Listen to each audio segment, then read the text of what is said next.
Guys, akala nyo siguro umiiyak ako. Hindi po ako umiiyak. Hindi po ako malungkot. Hindi po ako sad, guys. Talagang, yung pagising mo sa umaga, nagmo-moist yung ilong mo. Kasi nga, sobrang malamig dito ngayon dito sa bansang Australia, sa Melbourne. Kasi nga, winter na dito. Winter season. So, mamasa-masa yung ilong ko. May mga namumuong mga ewan ko kung ano mga nandyan. Siguro alam nyo na kung ano mga ibig kong sabihin. So, I have to be, clear myself. Char. Check. Guys, ang dami ko ng uban. Yeah, as you can see, left and right, back and front. Diba? Marami na kong uban, guys. Pinapadami ko lang siya because I just want to see to myself kung ano ang itsura ko pag maraming puting uban. Noon, every 2 weeks akong nagpapa hair color ng root. Pero I changed my mind this time. Parang pinapatubo ko lang muna. Hinahayaan ko lang munang sumakit ang mga mata ninyo. Kasi masakit din yung mata ko pag tumitingin ng mga gray hair ko. So, damay-damay na. Kung sumakit ang mata ko, siguro mas lalo na kayo, diba? So, damay-damay na magsasakitan na yung mga mata natin sa pagtingin ng aking gray hair. At hinayaan ko lang siyang humaba. I embrace. Pero anyway, matagal na talaga ako may gray hair. Lahi kasi namin na, alam mo yun, may gray hair. Nagmana yata ako sa mother sang ko. So ngayon guys, maraming nagtatanong sa akin, paano ko daw nalaman yung symptoms ng aking anak na si Christoph na may mild autism siya. Autism spectrum syndrome. Ayan. Isa siyang neurological, if hindi ako nagkakamali sa ang hirap pag-explain guys. I-google na lang nyo na lang sa Google ha. I-search nyo na lang sa Google kasi baka mali pa yung explanation ko. Basta ang alam ko, autism. Yun na lang para mabilis. Ito, ayan siya. Christoph just turned his birthday. How old are you, anak? Anak? Christoph? 9. You're 9. When is your birthday? Did you remember? It already passed. Aha, okay, finished already. That's good. And you are very busy writing right now. What country is that now? What country? Junakis, what country? Denmark. Denmark. Oh, may I see. Ayan. Country in Europe. Europe. Yes. Okay, so I'll let you. Who's for Europe? Okay, yeah. Okay. So, yun na nga guys. Si Christoph ay nag-turn na ng 9 years old noong July 7. At tapos na yung birthday party niya sa play center lang noong July 6. So, paano ko ba nalaman na mayroon siyang autism? Nung nag-edad siya napansin ko na siya kasi nga, he is my second child. The first one, of course, si Jamel. Then, second, talagang expected talaga namin na child si Christoph. Talagang pinagplanuhan namin ng aking asawa. Char na sundan na nga si Jamel. Sundan ko na namin yung first born namin. Kasi nga, alam mo yung sad pag walang kapatid. So, ayun, nagplano nga kami ng asawa ko na sundan na. So, pinagplanuhan namin ng maigi talaga. As in talaga. So, hindi ko talaga alam kung saan nakuha, ganun. Kasi nagtanong naman ako sa pamilya ko at saka sa pamilya din ng asawa ko. Wala naman daw silang lahi na nung mga ganun, yung autism. Wala naman. So, sabi namin ng asawa ko, baka tayo meron siya, hindi lang na-diagnose. So, baka, alam mo yun, yung dinaan ko na lang sabihin. So, ngayon guys, napansin ko yung anak ko nung mga 1-year-old siya, yung parang ang hirap niyang mag-eye-to-eye contact. Alam mo yung kagaya kay Jamel noon, makukumpara mo kasi di ba second child ko na siya.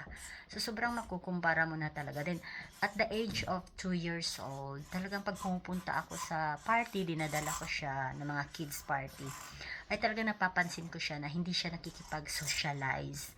Talagang doon lang siya sa gilid, umuupo lang siya, at hindi, parang takot siya na may lumapit sa kanya. So, akala ko lang nahihiya, gano'n. Alam mo yung ignore lang kasi, di ba sa Pinas, hindi naman tayo na-inform or nabigyan ng more information about sa mga ganyan, di ba guys?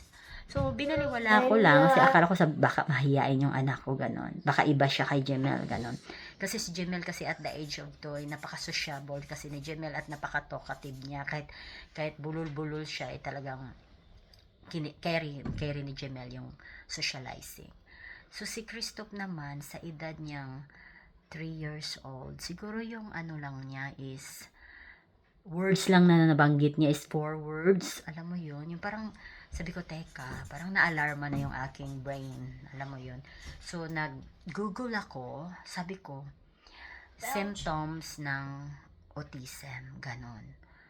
So, tiningnan ko doon sa Google, ay nakita ko yung symptoms ni Christoph. Kasi ang hilig niya mag-line up ng mga color pencils. As in talagang sinasight-sight pa talaga niya guys ng maigi. Kailangan talaga tuwid, straight. At pag masagi ko accidentally, talagang nagwawala siya. Talagang igaganon talaga niya. Ihaboy niya. Ano talaga niya sa ano. Sa ano. Basta ganon. Itapon niya. So, yun yung napansin ko. So, sabi ko, kakaiba to ah. Tapos, naka-arrange talaga lahat, guys. Tsaka, ayaw nga niyang mag-eye-to-eye contact. Mahirap nga i-achieve yun sa kanya. Tsaka, delayed speech talaga siya. Yung talagang talaga. Tsaka, nagpa-flap siya pag masaya siya. Yung nagaganon. Yung, alam mo yung nagtalon-talon, tapos gumaganon-ganon. So, yun yung nakita ko sa Google. So, nung timing naman na may program yung council dito sa ating bansa ay inilapit ko sa nag-attend kami ng parents and child to observe daw yung relationship. Ganun. Nag-attend kami mga 2 weeks program yon. Then inilapit ko, sabi ko, I think kinausap ko yung nakalimutan ko na yung name niya. Sabi ko, I think my son has autism. Sabi niya, how did you know? Sabi ko, because I Google it and I found out some of the symptoms there. Like he have 5 symptoms ng autism. So, ayun, talagang nakatutok kaagad sila, ganun. So, yun nga, tapos dinala namin sa specialist. Nagbayad kami ng pagkamahal-mahal. Yung isang sahuran ko yata, isang bayaran lang, at saka ilang minuto lang, ganun kamahal.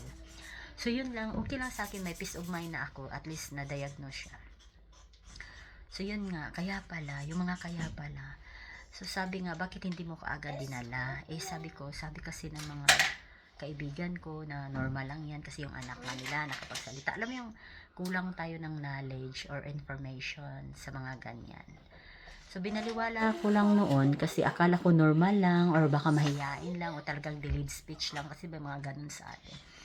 So, natuwa naman ako nung nalaman ko. So, aware na kami. Of course, sad kami ng asawa ko, guys. Kasi sabi ko, lahat naman ng mga check-up, ginawa namin, guys. Alam mo yun, wala naman akong palya sa pagpapa-check-up. At saka talagang sinusunod ko naman kung ano yung payo ng doktor. So, sad kami ng asawa. Yung parang ang hirap tanggapin. Alam mo yun, yung, wow, may anak kang ganyan. Yun. Pero, kailangan the key talaga guys is the acceptance.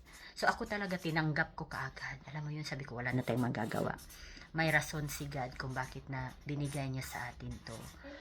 At saka nung siya, mga 4 years old, 5 years old, in-enroll namin siya sa normal school.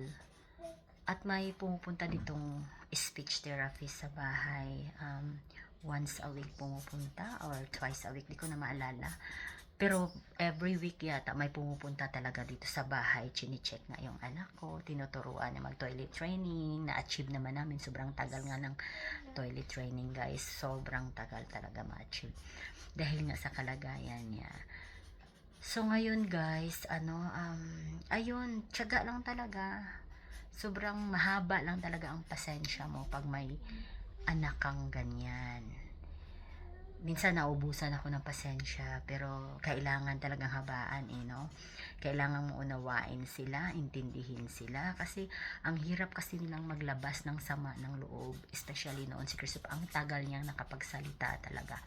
Pero nung nakapag-aral na siya ng Kinder 4, doon siya nag-start na yung speaking niya, nag-improve. At saka nung nag-primary school siya sa normal school, talagang na-improve siya. Di nung mag-grade 3 na siya, kinausap kami ng teacher namin kasi syempre sila yung nakaka-observe na mas maigi talaga na, alam mo yun, dalhin siya sa special school. So right now, si Christoph is happy na siya sa special school.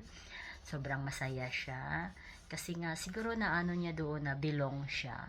So ngayon, grade 3 na yung anak kong si Christoph, nakakapagsalita na siya. Pero sa socializing is parang tagilid pa rin.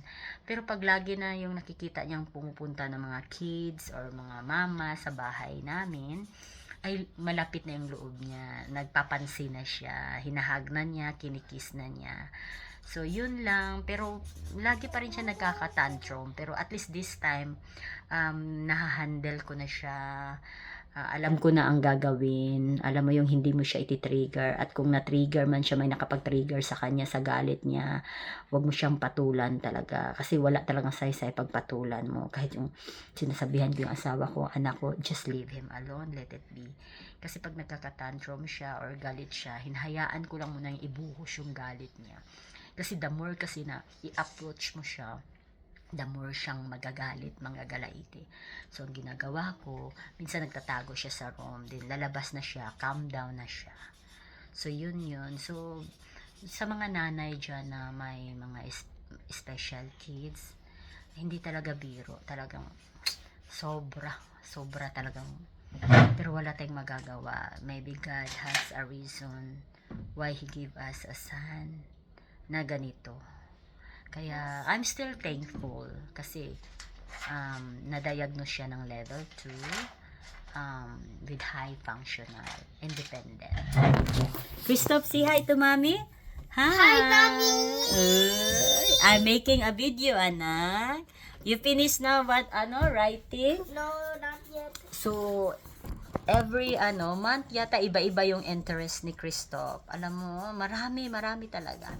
So, one day magagawa ako ng video na yung mga ginagawa niya. Tapos, hindi kasi ako magaling mag-edit, but I will try to learn how to edit. Ayan. Thank you. Yun lang yung aking ma-share. Bye.